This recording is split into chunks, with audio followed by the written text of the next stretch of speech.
大家好，時炒飯，我係 Jackie。一個成日都靠借債度日嘅老美，突然間主動高調話要還錢，大家會有啲咩感覺啊？當然係事出反常，必有因啦。呢個就係此時此刻嘅美國債市。喺琴日美國財政部嘅高調宣布要回購翻嗰啲美債，準備從9月9號至到11月4號，將美債嘅10年期及以上到30年期嘅回購上限，從20億美元提高到40億美元。咁呢個係咩情況啊？根據數據顯示，截至到去8月18號，美國聯邦政府仲未償還公共債務嘅總額呢，就係40.05萬億嘅美元，已經去到40萬億㗎啦。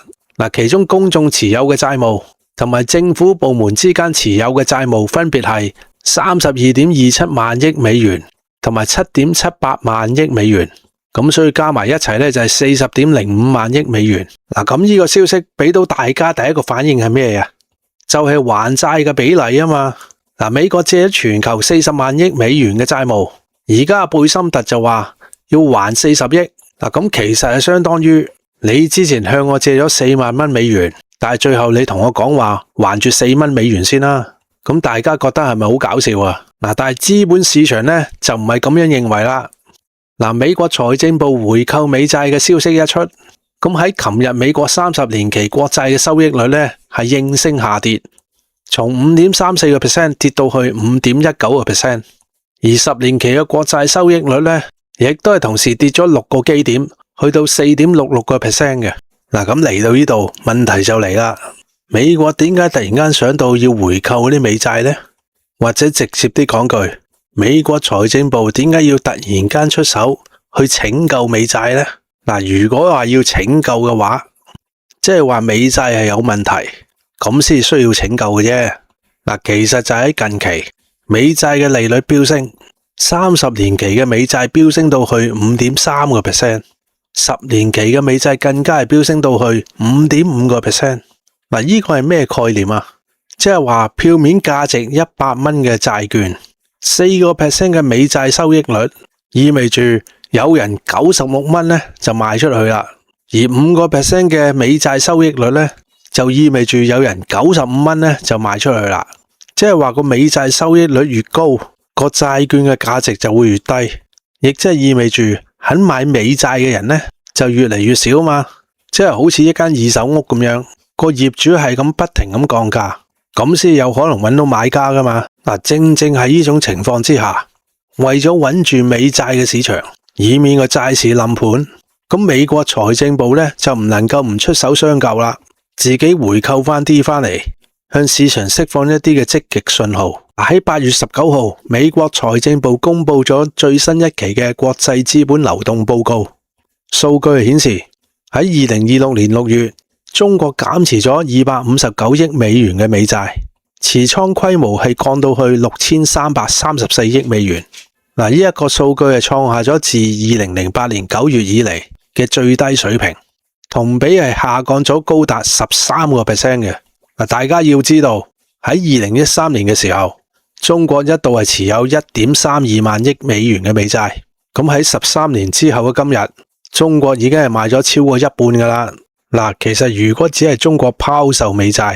市場都唔會咁恐慌嘅，而美國財政部亦都未必會出手。關鍵就係第一大債主日本同埋第二大債主英國都開始拋售啦。日本拋售咗264億美元嘅美債，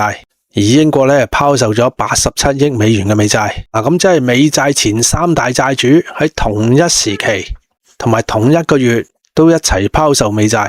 咁呢一個信號對美債嘅投資者嘅信心呢，打擊係非常之大。美國仲要故意將美債嘅數據公布呢，去延遲2個月。而家呢個數據大家聽到嘅呢，就係6月份嘅數據。雖然美國8月份先公布，但係市場上美債嘅價格一直向下，咁投資者就會聯想到一定係有大嘅美債債主喺度拋售，否則單憑個人嘅投資者係冇呢個能力令到美債跌價嘅。咁如果換咗你係美債嘅投資者，你亦都係想跟住美國3大債主喺後面拋售呢啲美債，所以為咗避免恐慌性嘅拋售，財長係高調咁宣布要回購一啲嘅美債，最主要嘅目的咧就係要穩住美債嘅市場。嗱，咁問題就嚟啦，美債會唔會崩盤呢？嗱，呢個話題咧係比較大嘅。嗱，我只能夠咁講，龐氏騙局崩潰嗰陣時咧，就有一個特色，就係個債仔還唔起息嗰陣時，咁呢個騙局咧就玩唔到落去噶啦。嗱，換句說話講就係，只要個債仔仲還得起息，咁個騙局咧就可以繼續玩落去。原因係非常之簡單，只要嗰啲投資者一直都攞到利息，咁而佢哋將攞到嘅利息重新又去投入多啲嘅美債，咁嗰啲新嘅投資者睇到佢哋每個月都攞到高息，咁自己亦都會心動噶嘛，因為呢啲係冇風險賺取利息嘅。嗱，而美國政府都仲未係違約，咁所以呢個騙局嘅資金鏈呢，就基本上係唔會斷嘅。嗱，咁另外一個問題就嚟啦，美債嘅資金鏈會唔會斷裂呢？嗱，咁繼續我哋要睇下數據啦。其實美國從1985年就已經變成咗淨債務國，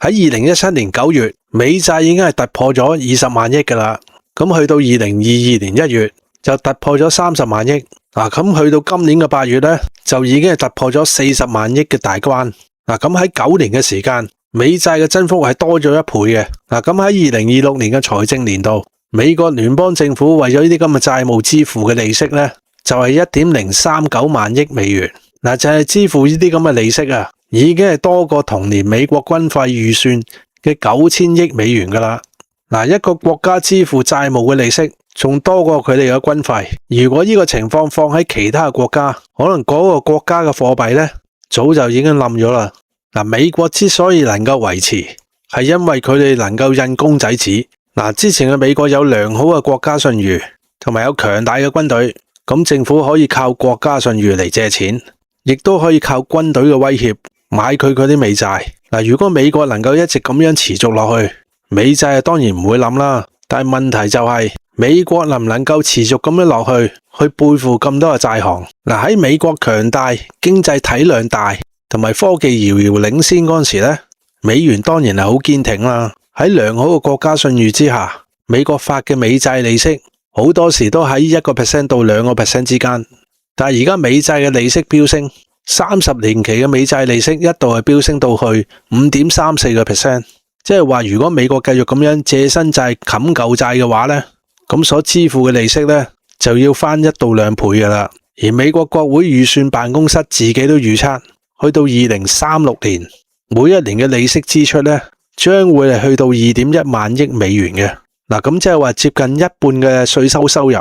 都係要支付呢啲利息嘅。嗱，呢啲利息支出係咁 double 上，咁美國財政嘅收入一年能夠增加幾多呢？咁喺追唔上呢啲利息支出嘅情況之下，美國攞啲乜嘢去支撐呢？咁啊，只能夠諗到喺科技嗰方面，美國喺 AI 算力方面仲能夠保持到優勢嘅領域。嗱，之前特朗普政府一直都係逼中東嗰啲富豪咧去投資美國嘅算力，但係嗰啲中東富豪咧亦都唔係傻嘅。你叫我投資美國 AI 算力得，但係你美國亦都要喺我哋嘅國家投資喎。我哋係出錢，你哋係出技術，你哋美國攞走利潤，我哋係增強國力。嗱，按道理嚟講咧，呢個係雙贏。但係喺呢個時候咧，不幸嘅事情就發生咗啦，就係拍住埋以色列用導彈炸死咗伊朗最高嘅領袖哈梅內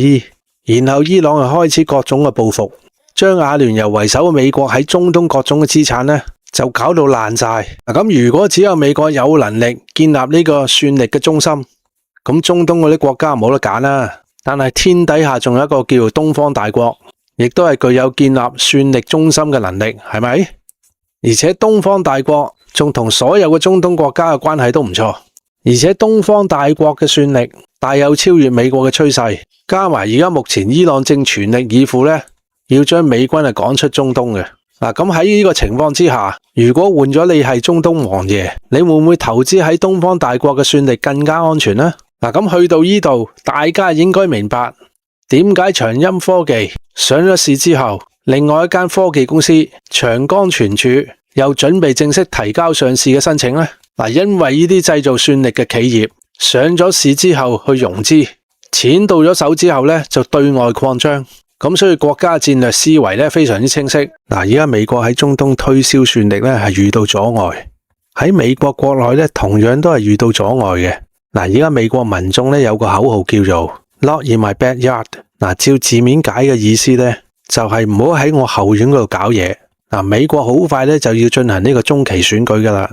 對家嘅民主黨呢，就利用各種嘅炒作，話呢個 AI 算力呢會帶嚟電力嘅緊張，同埋會令到能源價格高漲。啲機械人呢就會搶走咗美國民眾嘅飯碗。原本嗰啲美國民眾本身就有呢啲咁嘅諗法噶啦，咁而家加埋民主黨煽動一下，咁好啦，而家美國想喺邊度起個算力中心，啲美國民眾呢即刻上街嗰度抗議，即係佢哋反對建立呢啲 AI 算力嘅中心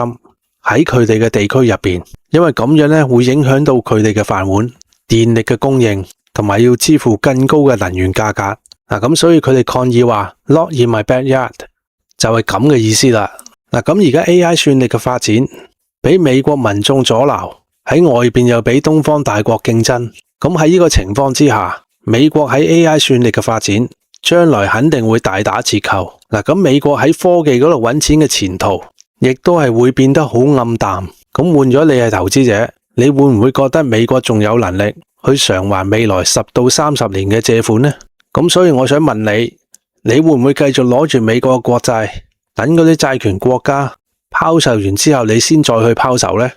定係你要講喺3大債主拋售之前你就先一步走人呢？咁而家美國成個財政嘅 picture 就係冇乜經濟新增嘅亮點，而喺利息支出方面呢，幾何式咁樣上漲，啲舊債俾3大債主拋售，而啲新債呢又賣唔出去。咁樣換咗你係美國政府，你會點做呢？唔好睇而家美聯儲主席沃什呢就好嘴硬，喺各種嘅議息會議呢都係傾緊加息去控制通脹嘅嘢，因為沃什認為如果減息呢會引發資本嘅出逃、美元嘅貶值同埋通脹嘅失控。但係老實講，美聯儲唔減息嘅話呢，一樣係會引嚟好多嚴重嘅後果，譬如有可能美債嘅違約啦，或者係啲美債冇人買啦，經濟陷入停滯啦，因為高息啊嘛，啲企業唔敢再借錢去擴張啦，即係話唔會再請人，甚至係要裁員添。仲有就係金融同埋嗰啲實體經濟都係處於喺高息嘅壓力之下。咁換咗你係美國政府，你會揀邊種死法？即係加息嘅死法啦，抑或係減息嘅死法？其實減息係會帶嚟嘅影響會細好多嘅，仲會幫助到經濟嘅恢復。因為大家要知道，而家包括中國在內，好多國家嘅政府都係勒緊褲頭嘅。只要美國一減息，咁其他國家就會跟住減息。咁嗰啲喺美國嘅資本未必會係因為美國減息就會去其他國家嘅，而且最主要就係要減輕美國政府去支付呢啲美債嘅利息，咁政府嘅赤字先會有機會受控啫。好，今集講呢度，希望大家留言、點讚、分享同埋訂閱，多謝收聽，拜拜。